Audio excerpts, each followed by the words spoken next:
and welcome to Bleeding Tree Gaming. My name's Amy, aka Warpfiend, and today I am joined by... I'm Luke, aka SirMime.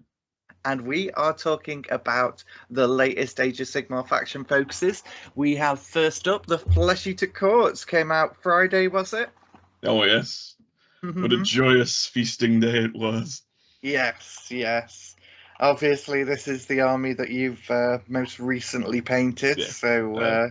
most recently obsessed about to ridiculous levels.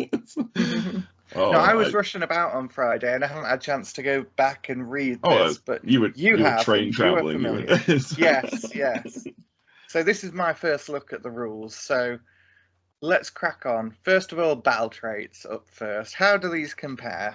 Well, in a simple way, is they are very much the same. It's like noble deed points are still earned by combat damage on heroes. They're still earned by casting spells, chanting prayers. Right. You still only get 6 total. Once you've got that 6, everyone around the hero gains an extra attack. Nice, Interestingly, it increases companion attacks by 1 as well. Which interesting. I think on the companion thing it said like you can't affect companion attack levels and things. But but it's obviously a bit more kind of fluffy for flesh eaters because the companions are fairly much just other flesh eaters. You've still got muster guard to kind of spend your noble deed points with your courtier models to bring back like either serfs or knight models into units nearby to them. You've still got summon loyal subjects, so like the abhorrents can spend all 6 of their noble deed points to bring back like a destroyed unit at half strength. Very nice. They've just literally put it as a hero phase ability for like all the abhorrents that they heal D3 at the start of every one of your hero phases. Sweet. That sounds good. In terms of battle traits that we've seen in all these previews so far, Flesh Eaters have some real powerful tools. Like we've looked at some of them and we've been like, oh, we don't fully know how that'll work with the army. But I mean, maybe it's just me researching rules on Flesh Eaters for like the last 6 months or so. But, everything in there, I can instantly just go, oh yeah, I know how to use that from like just playing the 3rd edition rules, really. These all sound like fairly like on the higher end of the like ability qualities out of the ones we've seen. I mean, we've said it a few times now. When like Stormcast had like 2 of their battle traits as being like set stuff up in reserve and then deep strike. Yeah, and it's nice that having a full 5 that are just benefits to you, really. There's really good abilities, just like you're keeping your units topped up, you're keeping your heroes healed up. As soon as you get that +1 attack thing on Flesh Eaters, they go from like 0 to 11. Well, not that they start at 0, really, to be fair, but like from 10 to 11. That's when you turn it up to 11 right there. So, we got a battle formation kind of example here. I mean, this one is definitely not really going to be that much use for me at the moment, but I am thinking of getting some Crypt Ghouls. It's specifically for Crypt Ghouls. It's basically just like you can attack with a unit of Crypt Ghouls and then immediately attack with another unit of Crypt Ghouls without it going to the enemy's activation in between. That sounds pretty powerful, yeah. As I say, it's always good to have like multiple strikes in Sigmar without any interruptions. So that could be good. It does give some examples here. It says about the Cannibal Courts rewarding noble deeds achieved in enemy territory. I don't know whether that means you're just going to get like extra noble deed points if you're earning them in enemy territory, or there's like something else that happens when you get the noble deed points there. Or interesting. Lords of the Manor, it mentions about being able to rally soldiers to the cause more easily. So that'd be whether like the muster guard thing's a bit easier, like less points to do, And then you've got the Royal Menagerie, where all your monsters gain some kind of like benefit. It says strike with unnatural speed, so strike first, maybe. Yeah, I'm guessing the strike first ability for one of your monsters or something. Which again, it's really strong. Fair enough. Fair enough. Yeah. You get the example spell here of being able to summon the Corpse Mare Stampede, which I'm currently painting up, actually. So this is like one of the Flesh Eater Courts special endless spells. Any one of your wizards can summon it. It's a cast value of 7, and you can set it up wholly within 9 inches of the caster and more than 9 inches away from all enemy units. Okay, and then now, I'm trying to picture this. This is the big old dead horses. I do not remember this coming out at all. Was this recent or? It's definitely. I think it's definitely been like at least in 2nd edition this came out. But, oh God, I do not recognise this endless spell at all. They're pretty big as well. Those horses. Yeah. So you got the War Scroll example here, because again, like all endless spells now have their own like health and save characteristics and everything now. Yep. It seems fairly strong. Pretty good. Like 10 attacks. Yeah. It's only got like steed horse hitting on 5 type thing, but you're probably going to get something through with 10 attacks. But it's this trample underfoot ability that sounds really good. So it's just basically your damage on the charge move for it. Yeah, but it's not exclusively on the charge. This is using its 12-inch move to go over things and just do just them on all its regular move. And it can use it even if it's in combat. Which again, it's got fly, so it can just jump over stuff. Yeah, I like this. From not knowing what this is at all, like I really like it. It's got a very kind of Castlevania feel, but I suppose this is all news to most people. And we have Usheran next. Oh no! Oh God, my filters. Oh, you having problems there? I was just trying to show the horses then, just to give you a sense of scale of them, but the filter was not allowing it. At all at the minute, so. Usheram's War Scroll, my goodness. Whoa! Considering some of the War Scrolls we've seen so far for 4th edition have been quite toned down, Usheram has not been toned down. I don't know whether this means he's going to get a points increase or anything, going into 4th. It's going to be interesting to see, because it definitely looks like you want to take him, because you lose the delusion as like a thing that your army just has now, but Usheram basically has it included on his War Scroll. If you have him in the army, you can pick one of these 4 delusions. Right. And it's just like an extra army buffing rule that you get. So looking at his War Scroll, he's still got his 10-inch move, he's still got his 4-up save, he's still 16 wounds, he's still got his 5-up ward. He's still a 2-cast wizard. He still has his Glimpse of Delusion spell that allows that you can pick enemies to fight each other, essentially. He's absolutely ridiculous still. He seems to have gained an attack on his scepter as well, so that's his big D3 plus 3 damage weapon. Yeah, just out of interest, like how do you think this holds up to Nagash? Because I remember. I mean, we also had obviously what's his name, Kragnos. Kragnos, yeah. Yeah, so this is like the 3rd god level character we've seen. I guess this is really weird because, if you're comparing him straight to, is he? Yeah.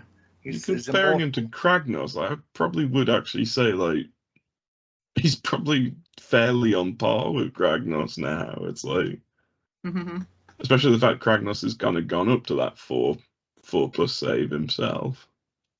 Yeah. I mean, don't get me wrong, Kragnos has got a lot more fighting potential in him than even this Usheram updated scroll. And Kragnos's charge ability, if he charged into Ushram, there's a good chance he would probably take Ushram off the table before anything happened. But yeah. But it'd be interesting. I mean, compared to Nagash, I get Nagash has like loads of. He's got like 9 casts, hasn't he? It's and some good damage output from his spells. I'd say in terms of general profile, from what I remember, I think like, you know, your kind of like health and your stuff like that is your weapons profiles are fairly similar to Nagash's on this one, from what I remember. He's still even got his Shroud Cage ability in a slightly different way to give like strikes last effect to people. It's yeah. I mean, I was wondering if that was going to be just dropped completely, considering currently it's like very bravery focused. But now you just have to. You can pick 3 enemy units within combat range of him, and then if you roll a dice for each one of them, and if you exceed their control score, they just gain the strike last effect. Fair. Well, yeah, it's certainly a mightily powerful War Scroll. So yeah, if there's a massive points increase on the way, who knows? But we'll see. He's just still. I mean, like there's only 4 delusions to choose from here, but you've got the choice for until your next turn in your hero phase, you pick one of these 4 things, and that's just an army-wide extra rule that you gain. Yes. So you got like +1 to wound against monsters, or +1 to run and charge rolls, +1 to save if you're contesting an objective you control, or add 1 to hit rolls for other heroes if they made a charge this turn. Yeah. He looks crazy good. I don't know. I mean, if he goes up to like Nagash style Kragnos points, then maybe I'll have to like consider not putting him in the list. But if he is roughly anywhere near what he is now points wise, he's definitely staying in the list. Oh, absolutely, yeah. I mean, he seems like a must take if he's like anything like a reasonable point. No, he's been like every game I've actually managed to get in with my 3rd edition rules. Like he's basically done the work of an army by himself. We got the cheeky little Narrow Scroll Herald now, the model that seems to get better with every new War Scroll he gets. I don't know how. It's like... Oh god. So what's he got then? So you look at his health and his save, and he's a very squishy little hero, but basically every rendition of him seems to have a progressively better version of this "Don't Shoot the Messenger" ability. So I believe currently he has to be wholly within 6 inches of like 5 different Flesh Eater models currently. Right. Whereas now he just has to be wholly within. What's he say? No, he's not in combat, and he's within the combat range of 3 or more friendly infantry models. So, I mean, he could literally be standing at the back of their unit, at the back of a unit that's in combat. Yeah. And you just can't touch him. He's invisible. So, what's he doing while he's invisible then? Well, he is a courtier model, so he has all the he can spend the noble deed points to bring models back to serve for knights units. So it's actually very good to keep him alive for as long as possible. That sounds handy, certainly. But he also has this once per turn charge phase ability as well, which he does. I forget what it is currently. I know there's like a thing where I think the model, if they choose to, the enemy actually has the choice at the moment of what effect they want for it, whereas now they've changed it so you pick the effect that you're giving the enemy now. Okay, yeah. Basically before it's like he's giving like a fragment of bone, which is like his kind of special envoy message that he's passing on to someone. And they can choose to like accept or deny it. So basically, if you roll a 3-up on an enemy that he's in combat with, you can pick one of the following effects now, and like both of them are just ridiculously good. It's unbelievable. So this top one, attack the apostle. Attack the apostate. So basically, every friendly Flesh Eater Court model, every unit that's around that enemy just gets strike first. That is pretty good. Can't go wrong with that. This is just at the end of the charge phase as well. So like you've made all the charges with all the units. You've got him into range of the enemy that you want to do this thing for. You roll that 3+, and it's just like, well, all my stuff is going to hit you before you get a chance to hit me back. It's like. But then the other thing, Welcome the Disciple, it's basically for the rest of the game on this unit, every time that they every time they try and get a command ability or a spell or a prayer ability used on them, you roll a dice, and on a 5+, it just ignores any of those effects. Oh my god. The command points wasted essentially as well, which, you know, you're only getting 4 command points per battle round now as well. So I think it's fair to say so far that Flesh Eater Courts are definitely not going to be in. They're going to be in a good position from the start of the season. I was so kind of like, I was fully prepared for them to be toned down because they are quite silly at the moment, and it's just kind of like looking at it, it's like, oh my god, no, they're still really powerful. You got your Crypt Guard, which like the new little surf infantry type models. Okay. They're basically the whole thing. Currently they have it, and now it's kind of like a slightly more simplified means of it, that basically they buff up the ward save of heroes, like small foot heroes next to them. So now you're seeing like this passive ability of Royal Bodyguard. So basically when there's a hero wholly within this unit's combat range, both this unit and the hero gain a 5-up ward. Nice. That's which like so you got 10 of these guys, like with a 5-up ward, they could potentially tank a fair bit more than you'd expect them to. Yep. I can imagine them. Just hanging in there a bit. Yeah, it is a shame like that battle formation we saw as the example above was specifically for Crypt Ghouls though, because if these guys had to fight and then immediately fight with another unit, that it'd probably be very powerful. Because they have this reaction as well. You declared a fight ability for this unit, so basically if they do even 1 point of damage to the unit that they've fought into, that unit can't use any commands until the start of your next turn. Yep. That's I mean, like, as a basic unit that's supposed to be like weaker than average, they're only little ghouls basically.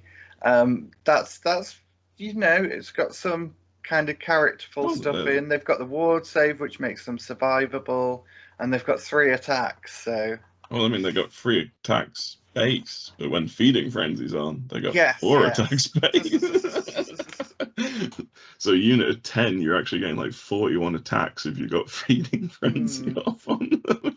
I think it's kind of balanced out with the 1 health and control, but you're probably going to be bringing stuff back, I imagine. Yeah, oh yes, yeah. I'd say like as long as you got that courtier there as well, like they can just keep on bringing models back for their noble deed points. Nice. So next up, the zombie dragon, eh? How does this look? We got the standard zombie dragon here. Like I run mine currently as one that actually has a hero on top of it, which I'm very interested to see how that one compares to just the riderless one. But it does look quite nice still. It's still basically got the same stats that it's got currently. Right down to the control 5, because at the minute, like, a monster only counts as like 5 on an objective, so it's translated quite well to this control thing. Pestilential Breath, that's, yeah, same range. It's still a bit swingy with its D6 attacks. It hits. The hit's a lot easier on it now as a 2+. But makes obviously sense for a breath weapon. Yeah. But obviously the wound on it's a little bit harder now. I think it was like, I can't remember if it was 4's freeze or freeze and freeze currently. Yeah. It's still only Ren 1, but it still has a nice flat free damage. So if you are actually lucky enough to get some shots through, you could potentially doing some good stuff. And it's got shooting combat. Like every single one of its weapon profiles has the companion keyword. Yes, that's. I hadn't quite realised that they were going to do it like that for like independent kind of monsters. I think like the only other one I've seen in like relation to compare it to at the minute's been the Helpit Abomination in Skaven. That just has like all of its attacks as companion. Okay, yes. Yeah, it's got some battle damage thing on it, so obviously it loses some of its attacks on its claws when it's taken some damage. It has some abilities that it can be set up in the air and then deep strike down. Again, 2 abilities that could have been core abilities. Just taking up valuable real estate on that water scroll. Yeah. But then it has this really interesting rampage. Like, so basically, if it's charged this turn, roll a dice, and on a 3-up, this unit can then move an additional 2d6 inches. And it can basically fly over and fly through other combat ranges of other models, but it has to end up in a combat range of another enemy unit. And then you can choose something that you've flown over and inflict D3 mortal damage on. That's a nice little rampage. I do like that. Yeah. It's really big. I mean, like, someone's hiding their squishier hero behind something, and you charge into something and then get that roll off to just fly over to get to the thing that you actually want to attack behind someone else. I can see that being very tactically useful. It's like a kind of expanded edition of the ability, the pile through or whatever it was that the Big Pig had in last edition. But that one, obviously, like, it had like less move out at the end. I believe it was 1d6, but I can't remember off the top of my head, or just make a move or something. And that didn't end up then in combat with the unit behind it. So yeah, I like that. Well, I say that. I mean, what was it? Is it called like pile through or something? That's that command ability, because it's been a while. Because this could actually use that at the end of the combat phase as well, provided you got more wounds than the thing that you're locked in combat with. Oh, the actual ability. Oh, sorry, I was talking about the monstrous rampage for the Big Pig. But you are completely right. There is the ability in the core rules in this as well. So because that did mortal damage as well on the way out, didn't it? And then you can make a full move out of combat with it. That is a good point. Jeez. Yeah, this thing could probably cross the map in like one charge phase, essentially. I like it. Yeah, so I think that's the last then. Yeah, you basically just get like the watered down kind of noble deed points rules and everything for Spearhead, so it's interesting that they've still got all that in Spearhead. And then they show off the Morpeg Knights War Scroll as the Spearhead example one. Okay, these are awesome models. I do love these. Part of the reason I got that box because I wanted these, and then I immediately bought more of them as soon as I could actually buy them separately. It was these have gained an extra wound for some reason going into this edition. Nice. That's handy. they've still got their nice 4-up save, which is actually pretty big for a Flesh Eater Courts model. Yeah. And from the looks of it, their attacks are basically the same as they are now. Like, I think at the minute everything's just freeze and freeze on them, but they've obviously done it so like the riders can hit better but wound worse than the mounts. Right. Okay. But they're still doing flat 2 damage on the charge with everything. And they've kept their ability to be able to still retreat and charge, and going into this edition, retreat, still charge, but without taking any mortal damage retreating from combat. Very nice. The only thing is, if I don't know if their full War Scroll's going to still have like the ability that you can't. Oh, actually no, because there's no Unleash Hell doesn't exist anymore. Right. They did have it where you can't unleash hell against them, and they did like mortal impact wounds when they charged. But it'd be interesting to see if they keep anything like that, really. Yeah, be interested to see the full War Scroll. Well, that is all the Flesh Eater Court stuff then. Looks like it's going to be a good army in 4th edition. Yeah, so it's going to be interesting seeing how it pans out if this Throne of Skulls is a 4th edition tourney. Or... Yeah. So next up today we had Fyreslayers. Ooh. And the Dwarfy Boys, I don't really remember specific rules. I've only played against them like a few times. I played against Fyreslayers now. Yeah, but, we have played against them kind of like more than average, I think. Yeah. It's like, so I'm not entirely sure how they play in this one, but I do know that they did have a lot of similar abilities to these. Seems like the battle traits are like the runes that they can crack off like once per game. They've still got that, so it's like choosing which rune you want to use in which battle round. Yes, and you can use 1 per battle round basically out of these 5. Interestingly, it seems that they've kind of taken away, because before you had to roll a dice, and if you got a 6, you had like an enhanced effect of the rune that was being broken out. They don't seem to have that now, but there does seem to be a character that basically unlocks that effect. Yes. So that would be the Rune Father, I believe, or the. It was something. We'll get to it in a second, anyway. Yes, let's carry on where we are now. So they've got some good stuff. They got like everyone in the army can get strike first in a turn they charged. Everyone in the army can get a 5-up ward. Yep. You can. That one's just one for like some mortal damage, isn't it? Yep. Yeah, the number of enemy units within 10 inches of any visible friendly Fyreslayers. So yeah, just a free kind of shooting attack by throwing axes.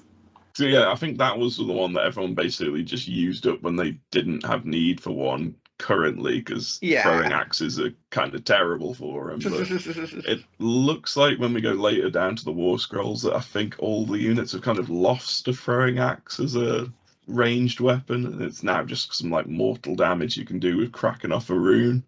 Right. Okay, that's just a nice little way of getting those extra weapons in that you probably won't be using in the game otherwise.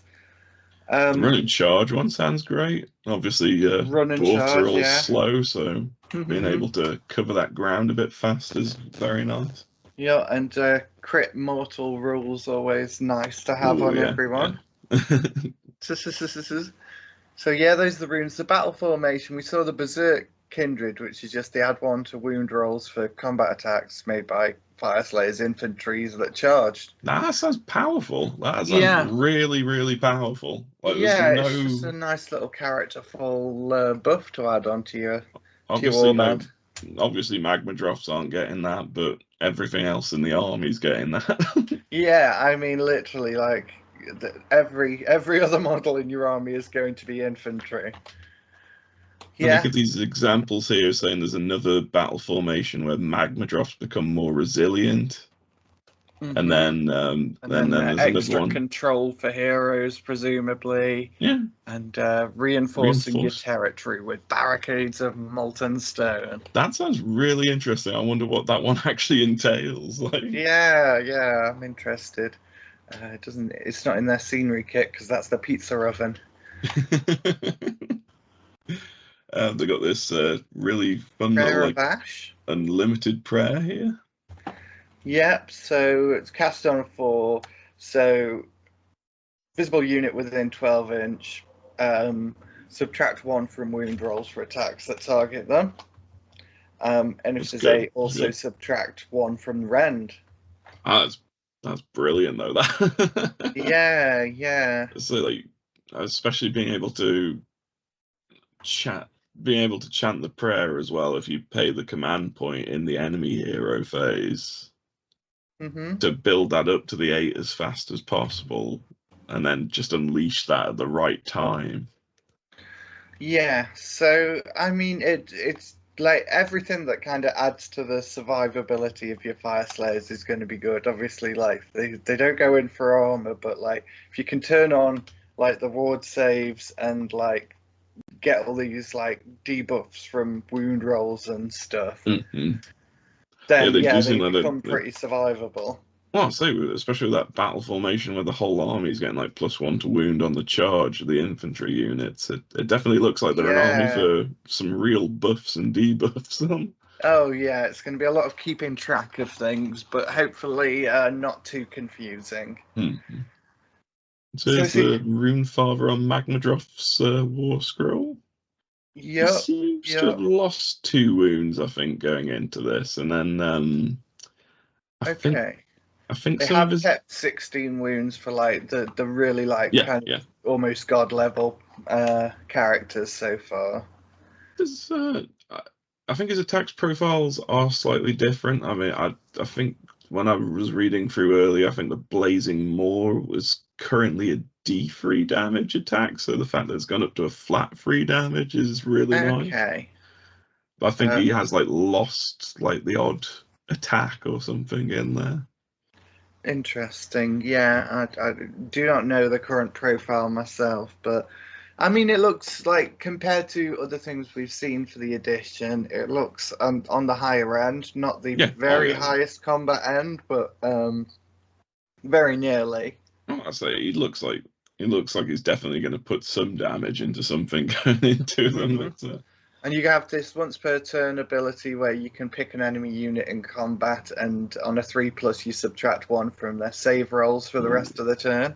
That's like when he's got Rend 2 as well. That's really nasty. Yeah, you can stack that obviously with once per battle. The rest of the turn, add 1 to the attacks characteristic of friendly Fyreslayers within 12 inches. And then you've got, if you make a unmodified save roll of 1 for an attack targeting the Magmadroth, you inflict 1 mortal damage on the attacking unit afterwards. This has changed slightly because I think currently it's like a 4-up on your save rolls that you do with the Magmadroth. You do that, but it's quite interesting that they've done it so like if you completely fail your roll, you do a it does make sense that like if it kind of like hacks deeply into its flesh or so, it'll start pouring out volcano blood. Whereas like if he makes the saving throw, the axe bounces off and then he suddenly just starts spurting blood out anyway. Please have that as a source at Bugman's soon, GW. Sounds good. Sounds tasty. So next we had I think the Deoric Rune Master. Oh yes, this is the one that we were talking about earlier. Yes. So in terms of stat line, just about your standard mid-level hero, I think. Interestingly, I think this guy's like lost a wound and also kind of his save's gotten 1 worse. But again, there's something later down the line to. Yeah. So every time you chant a prayer with one of these, you get a magnic power token, and so like you can remove 3 of them after declaring your Urgold rune ability, and you can add additional effects here that buff your Urgold things. So essentially he's got to chant 3 prayers, but he is a priest too, so he can essentially get 2 of these like every. Yeah, and I believe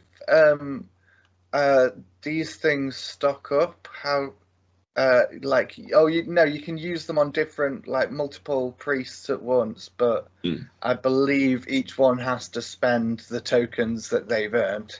Yeah. Mm-hmm. Saying like this units. Yeah. But yeah, like these are the enhanced effects of the runes beforehand, but now it's kind of like you're doing a bit of a trade-off. You've got to do like 3 prayers with this guy, but it's not then your once per game rune that you're cracking off, and you really want that superpower from it. You're not having to like rely on getting that 6 on the roll of a dice. Yep, that's fair. I guess meaning like the first turn is when you're going to want to use your least powerful rune, because you're not going to have access to the powered up version of it. But I mean, like, not using your most powerful ability in the first turn is generally a good idea in games anyway. Depends on the game, of course. You could have some like ridiculous strategy where you want to do that, but just in general, I mean. Well, again, they've got like an ability here where add 1 to wound rolls for Fyreslayers units that have the strike first ability with that rune cracking up. So if you strike first and an extra wound like that, second or third turn charge, that is exactly what you want to be using. I think the add 1 to save rolls is the enhanced effect of the one that gives them all the 5 up ward, so you're basically making up for helping a little bit with their bad armor saves. Yes, yeah. You can add 1 to their run rolls and charge. It's always useful.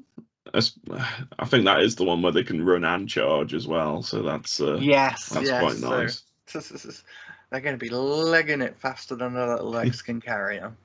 Add 1 to the rend characteristic of melee weapons used by Fyreslayer units and for the rest of the battle round. Which one's this one like in stacking up with? Is that the Rune of Searing? Is that the one where they get the the critical? Crit mortal wounds. But then, I mean, yeah, it's quite nice for the ones that you don't get the crit mortals on. And then the last one just kind of increases the range of their little throwing axe type. Damage thing 16-inch range. They've got certainly some range on them for just a thrown axe. Olympic level. Yes, yeah.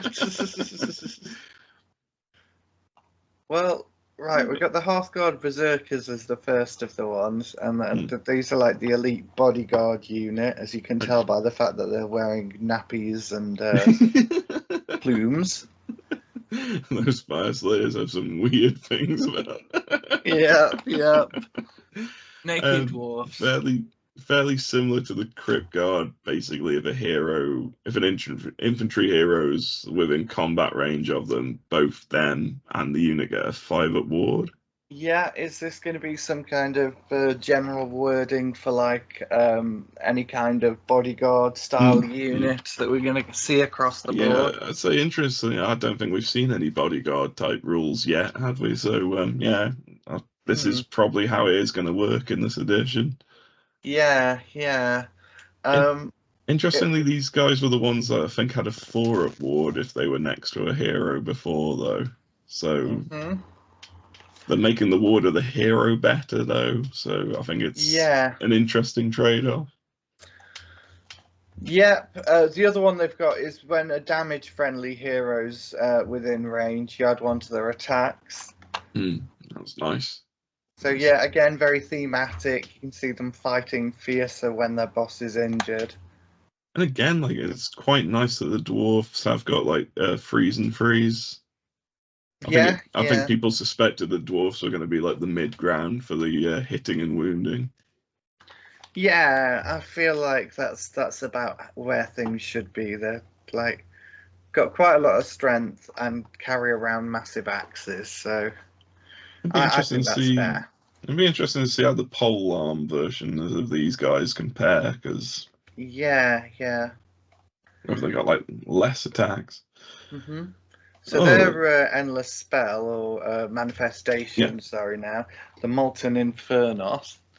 I, Yeah, it just seems like to be like a beast you summon fairly much, hmm. which is cool, cool. I Again, mean, you I can't think get wrong with currently that. he's just kind of like you kind of launch him down the board and he just does like some mortals to things that he's in range of, and then he has a chance of just like going away after he's done those mortals. hmm Now Whereas you've got this thing where you can pick a unit that it damaged this turn, and you subtract one from their wound rolls the next turn. again, subtract one from wound rolls again. Like there's quite a lot of means of putting subtract one from wound rolls with this army on. Yeah, yeah, it seems like buffs and debuffs are really going to be, make or break the army. As far as the invocations and stuff go, this one looks fairly tanky. I mean, I think most of them had like a 6-up save, really. Yeah, yeah, so 5 up and 10 wounds, so He's got the it's 6-up going to hang ward. around for a while, unless you can banish it. Hmm. Hopefully, you get like one round of attacking in with him before. Yes, yeah, probably. So the spearhead version is the Saga Axe band, and it's just dwarves on foot. I am starting to be able to tell the difference between these, but not Yes, very yeah. well. Not It's very well yet. so if they're kind of separated out like that, I can kind of see some differences. Yeah, yeah. So you So, see that like the simplified versions of the runes, and they only have 4 of them now because there's only 4 rounds mm. in but Spearhead. but they have the enhanced effect roll, unlike the actual main army version. Yeah, so the enhanced one is just kind of included if you roll the 6, basically. Which again, it's because you don't get the hero in the spearhead box, so they just simplified it back down to a dice roll for. Yep. And it all seems fairly straightforward, very much similar. I mean, there's like add 2 to move characteristic there. I can't remember what it was. It was slightly different on that other one, wasn't it? I'll say it was just Uh, like run and charge, and then Run and charge, yeah, yes, you're right, yeah. Add 2 to the charge rolls, yep. they I all look. believe that was that. What did we just say that was? Add 1 to the charge and run rolls, or Yeah. On the yeah. enhanced, yeah. To be fair, like some of those actually sound really nice, especially on the Oh spearhead yeah, board. Like, yeah. So we have the Battlesmith as the character in that, and now again we're seeing 3s and 3s. hmm, hmm he's good. He's fairly good attack profile, and then it's his passive ability that's really good, and hopefully his Yeah, full war scroll has that as well. Because as we've seen, like the save characteristic definitely seems like it's kind of decreased across the board for the Fyreslayers. yeah. So just adding 1 to the regular save roll seems pretty damn handy. Hmm. And you can also, like, once per battle, give friendly units Ward 5 when they're within 12 inches, which on Spearhead is like Most most of the of the board. battle. Most of the board, sorry. Again, it's choosing that right time to do it, but it'll definitely make your angry dwarfs a lot more survivable. Yep, yep. I mean, like I said, I don't know the current Fyreslayer rules that well, only from having been on the other end of them. But like judging it as an army, this seems, I'd say, like somewhere above average. I I mean, wouldn't say they seem as OP as perhaps Eater Courts currently oh seem. dear. Uh, like I don't know. That's just my impression out of the two. I think these are going to be hitting higher than average, certainly. Yeah, it's one of those things like that. I don't think there's any like recursion with them, so you're not really able to bring anything back with them. But it is just whether they can do the damage that they need to, like when they need to. Yep, yep.